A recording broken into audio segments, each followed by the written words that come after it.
بسم اللہ الرحمن الرحیم۔ السلام علیکم ورحمۃ اللہ وبرکاتہ۔ ناظرین اکرام، یہ 5 یا 6 ہجری کی بات ہے کہ اللہ کے نبی علیہ الصلوۃ والسلام کو خبر ملی کہ بنو مستلق کا سردار حارث بن ابی ضرار مسلمانوں پر حملہ آور ہونا چاہتا ہے۔ اللہ کے نبی علیہ الصلوۃ والسلام نے اس خبر کی تصدیق کے لیے اپنے ایک صحابی بریدہ رضی اللہ عنہ کو اس کے علاقے میں بھیجا۔ بریدہ رضی اللہ عنہ جب واپس آئے تو انہوں نے اس خبر کی تصدیق کی اور بتایا کہ اللہ کے نبی حارث بن ابی ضرار نے ایک جمعیت اکٹھی کر رکھی ہے اور مختلف قبائل کو جمع کیا ہے تاکہ مل کے مسلمانوں پر حملہ آور ہوا جائے۔ تو اللہ کے نبی علیہ الصلوۃ والسلام نے صحابہ اکرام کو اس جنگ کی تیاری کے لیے حکم دیا۔ جب تمام صحابہ اکرام تیار ہو گئے اور اس جنگ کے لیے کوچ کیا تو حارث بن ابی ضرار نے ایک جاسوس کو مسلمانوں کے لشکر کا پتہ لگوانے کے لیے بھیجا۔ جب وہ جاسوس مسلمانوں کے لشکر کے پاس آیا تو مسلمانوں نے اس کو پکڑ لیا اور پکڑ کے اس کا قتل کر دیا۔ جب حارث بن ابی ضرار اور اس کے ساتھی قبائل کو خبر ہوئی کہ مسلمانوں نے جاسوس کو قتل کر دیا ہے اور مسلمان ہم پہ حملہ آور ہونے کے لیے آ رہے ہیں تو ان پر خوف طاری ہو گیا، اور حارث بن ابی ضرار کے جو ساتھی تھے وہ اس کو چھوڑ کے جو ہے وہ تتر بتر ہو گئے، الگ ہو گئے۔ اللہ کے نبی علیہ الصلوۃ والسلام نے اور صحابہ اکرام نے جو ہے بنو مستلق کا رخ کیا اور چشمہ مریسی کے قریب جا کے پڑاؤ ڈالا۔ وہاں پڑاؤ ڈالنے کے بعد بعض اہل سیر کے نزدیک مسلمانوں نے بنو مستلق پر حملہ کر دیا اور ان کا کافی سارا نقصان ہوا، جانی نقصان بھی ہوا اور مالی نقصان بھی ہوا۔ لیکن امام ابن قیم کا کہنا یہ ہے کہ اس غزوے میں جنگ نہیں ہوئی تھی، لڑائی نہیں ہوئی تھی۔ مسلمانوں نے ان پر جب حملہ کیا تو اس وقت وہ بے خبری کے عالم میں تھے، اور مسلمانوں نے ان کی بے خبری کے عالم میں چھاپہ مارنے کے بعد ان کے کافی سارے لوگوں پر قابو پایا تھا اور بہت سارے لوگوں کو قیدی بنا لیا تھا۔ اور صحیح بخاری کی روایت بھی اسی بات کی تائید کرتی ہے۔ اس کے بعد جو قیدی مسلمانوں کے ہاتھ میں آئے تو ان میں سے ایک خاتون جویریہ رضی اللہ عنہا بھی تھیں۔ جویریہ رضی اللہ عنہا اس قبیلے کے سردار حارث بن ابی ضرار کی بیٹی تھیں۔ تو اللہ کے نبی علیہ الصلوۃ والسلام نے ان کے ساتھ خود ان کو آزاد کرنے کے بعد نکاح کر لیا تھا۔ جب اللہ کے نبی علیہ الصلوۃ والسلام نے ان کے ساتھ نکاح کر لیا تو بنو مستلق کے جو قیدی مسلمانوں کے ہاتھ میں آئے ہوئے تھے، مسلمانوں نے ان تمام قیدیوں کو آزاد کر دیا اور کہا کہ اب ہم ان قیدیوں کو اپنے پاس نہیں رکھ سکتے کہ اللہ کے نبی علیہ الصلوۃ والسلام کا سسرالی نسب جو ہے ان کے ساتھ قائم ہو چکا ہے، سسرالی رشتہ جو ہے ان کے ساتھ قائم ہو چکا ہے۔ اسی غزوے میں جو ایک اہم بات ہے وہ یہ ہے کہ اس غزوے میں کافی سارے منافقین شریک ہوئے تھے۔ منافقین جو پچھلی جتنی بھی جنگیں ہوئی ہیں ان میں تقریباً نہ ہونے کے برابر شریک رہے ہیں، لیکن اس جنگ میں بہت سارے منافقین جو ہے وہ شریک ہوئے تھے اور مسلمانوں کے لشکر کے ساتھ تھے۔ تو ایسے میں منافقین کو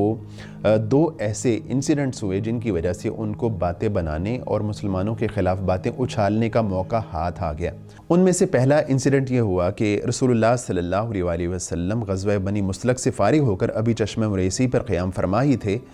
کہ کچھ لوگ پانی لینے گئے۔ انہی میں حضرت عمر بن خطاب رضی اللہ عنہ کا ایک مزدور بھی تھا جس کا نام جہجہ غفاری تھا۔ پانی پر ایک اور شخص سنان بن وبر جوہنی سے اس کی دھکم دھکا ہو گئی اور دونوں لڑ پڑے۔ پھر جوہنی نے پکارا، یا معاشر الانصار، اے انصار کے لوگوں مدد کو پہنچو، اور جہجہ نے آواز دی، یا معاشر المہاجرین، اے مہاجرین کی جماعت میری مدد کو آؤ۔ رسول اللہ صلی اللہ علیہ وسلم خبر پاتے ہی وہاں تشریف لے گئے اور فرمایا، میں تمہارے اندر موجود ہوں اور جاہلیت کی پکاری جا رہی ہے، اسے چھوڑ دو، یہ بدبودار ہے۔ جب یہ بات ہو گئی تو اس وقت جو عبداللہ بن ابی تھا اس کو بھی اس بات کی خبر ہو گئی۔ وہ غصے سے بھڑکتا ہوا وہاں پہنچا اور کہنے لگا کہ ہم نے ان مہاجرین کو، ان لوگوں کو مدینے میں جگہ دی اور ہماری مدد کے بعد اب یہ ہم پر ہی اچھلنا شروع ہو گئے ہیں، ہمارے ہی حریف بن گئے ہیں، ہمارے ہی مد مقابلے آ گئے ہیں۔ اے انصار کے لوگوں، یہ مصیبت تم نے خود اپنے لیے تیار کی ہے، کھڑی کی ہے۔ اور کہنے لگا کہ ان کی مثال تو ایسے ہی ہے کہ جیسے ایک کتے کو پال پوس کے بڑا کیا جائے اور وہ اس کے بعد بڑا ہونے کے بعد تم پر ہی حملہ آور ہو جائے۔ اور پھر کہنے لگا کہ جب ہم واپس مدینہ جائیں گے تو اس کے بعد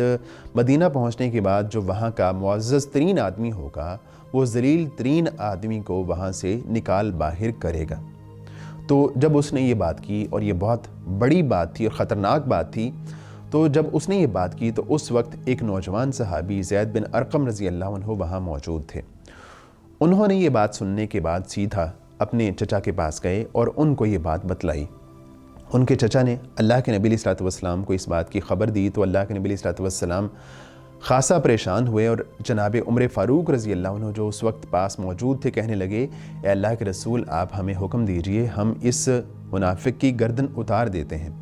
تو اللہ کے نبی علیہ الصلوۃ والسلام نے فرمایا کہ تم نے اس کی گردن نہیں اتارنی، ورنہ لوگ کہیں گے کہ یہ اپنے ہی لوگوں کی گردن اتار دیتا ہے، محمد صلی اللہ علیہ وسلم معاذ اللہ اپنے ہی لوگوں کو قتل کروا دیتے ہیں۔ تو اس کے بعد اللہ کے نبی علیہ الصلوۃ والسلام نے جناب عمر فاروق رضی اللہ عنہ سے کہا کہ اے عمر، آپ قافلے کے کوچ کا اعلان کیجئے۔ جب قافلے کے کوچ کا اعلان ہوا تو ایک اور صحابی اسید بن حضیر رضی اللہ عنہ اللہ کے نبی علیہ الصلوۃ والسلام کی خدمت میں حاضر ہوتے ہیں اور آ کے کہتے ہیں، اللہ کے رسول، آپ نے آج بے وقت کوچ کا اعلان کیا ہے، ایسے وقت میں کوچ کا اعلان کیا ہے کہ عام حالات میں آپ اس وقت میں کوچ کا اعلان نہیں کرتے۔ تو اللہ کے نبی علیہ الصلوۃ والسلام نے فرمایا کہ اے اسید، کیا تم نے سنا نہیں کہ یہ جو عبداللہ بن ابی نے بات کی ہے کہ ذلیل ترین آدمی کو معزز ترین آدمی مدینہ سے نکال باہر کرے گا؟ تو اسید بن حضیر رضی اللہ عنہ کہنے لگے، اے اللہ کے رسول،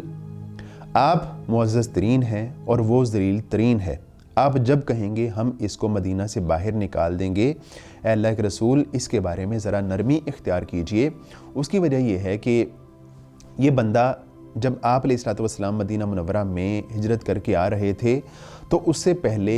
اس کی بادشاہت کا اعلان ہو چکا تھا اور اس کے لیے مونگوں کا تاج تیار ہو چکا تھا اور اس کی بادشاہت کا اعلان ہونا باقی تھا کہ آپ مدینہ منورہ میں تشریف لے آئے۔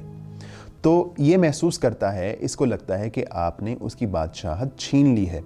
تو اے اللہ کے رسول، اس کے ساتھ تھوڑا سا نرمی کا معاملہ کیجیے۔ تو اللہ کے نبی علیہ الصلوۃ والسلام نے جب اس کے بعد لشکر کو کوچ کا حکم ارشاد فرما دیا تو پورا دن مسلمان جو ہے چلتے رہے، اس کے بعد رات کا بھی پورا حصہ چلتے رہے، اتنا چلے کہ جو سورج ہے وہ بلند ہو گیا اور مسلمانوں کو دھوپ چبھنا شروع ہو گئی۔ تو اس کے بعد اللہ کے نبی علیہ الصلوۃ والسلام نے مسلمانوں کو پڑاؤ کرنے کا جو ہے وہ حکم دیا۔ تو اس دوران میں عبداللہ بن ابی کو اس بات کی خبر ہو گئی کہ اللہ کے نبی علیہ الصلوۃ والسلام کو وہ بات پہنچ گئی ہے جس کا میں نے انصار اور مہاجرین کے سامنے تذکرہ کیا تھا۔ تو وہ اللہ کے نبی علیہ الصلوۃ والسلام کے پاس آیا اور آ کے کہنے لگا، اے اللہ کے رسول، اللہ کی قسم میں نے وہ بات نہیں کہی جو کہ آپ تک پہنچائی گئی ہے۔ اور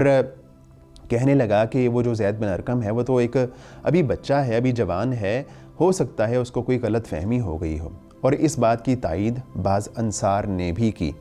جب یہ بات ہو گئی تو اس کے بعد زید بن ارقم کہتے ہیں کہ مجھے اس بات کا جو ہے وہ بڑا ہی رنج تھا، بڑا ہی دکھ تھا کہ مجھ پر الزام لگایا گیا تھا کہ میں نے کوئی جھوٹ بولا ہے یا مجھے غلط فہمی ہو گئی ہے۔ تو وہ کہتے ہیں کہ میں جو ہے اپنے گھر میں پڑا رہا اور اس کے بعد سخت پریشانی کے عالم میں تھا کہ اللہ تعالیٰ نے نبی کریم علیہ الصلوۃ والسلام پر سورہ منافقون میں میری برات کے حوالے سے چند آیات نازل فرمائیں۔ ان آیات کے نزول کے بعد عبداللہ بن ابی کا ناظرین کرام ایک بیٹا تھا جس کا نام بھی عبداللہ تھا۔ یہ اللہ کے نبی علیہ الصلوۃ والسلام کا ایک جانثار صحابی تھا اور اللہ کے نبی علیہ الصلوۃ والسلام کے ساتھ بڑی محبت کرتا تھا۔ تو جب یہ قافلہ واپس مدینہ کے قریب پہنچا تو عبداللہ، جو عبداللہ بن ابی کا بیٹا تھا، وہ مدینہ کے دروازے کے پاس کھڑا ہو گیا، دروازے کے باہر کھڑا ہو گیا اور اس نے تلوار سونت لی اور کہنے لگا کہ اللہ کے نبی علیہ الصلوۃ والسلام جس کو مدینہ میں آنے کی اجازت دیں گے میں اس کو مدینہ میں داخل ہونے دوں گا، اور عبداللہ بن ابی کو نبی کریم علیہ الصلوۃ والسلام کی اجازت کے بغیر مدینہ میں داخل نہیں ہونے دوں گا۔ تو اس کے بعد وہ کہنے لگا کہ عبداللہ بن ابی ذلیل ترین ہے اور اللہ کے نبی علیہ الصلوۃ والسلام جو ہے وہ مدینہ کے معزز ترین آدمی ہیں۔ اس کے بعد نبی کریم علیہ الصلوۃ والسلام تشریف لائے تو آپ علیہ الصلوۃ والسلام نے عبداللہ سے کہا کہ اپنے باپ کو مدینہ میں داخل ہونے دو، تو اس کے بعد انہوں نے اس کو مدینہ میں آنے دیا۔ وآخر دعوانا ان الحمد للہ رب العالمین۔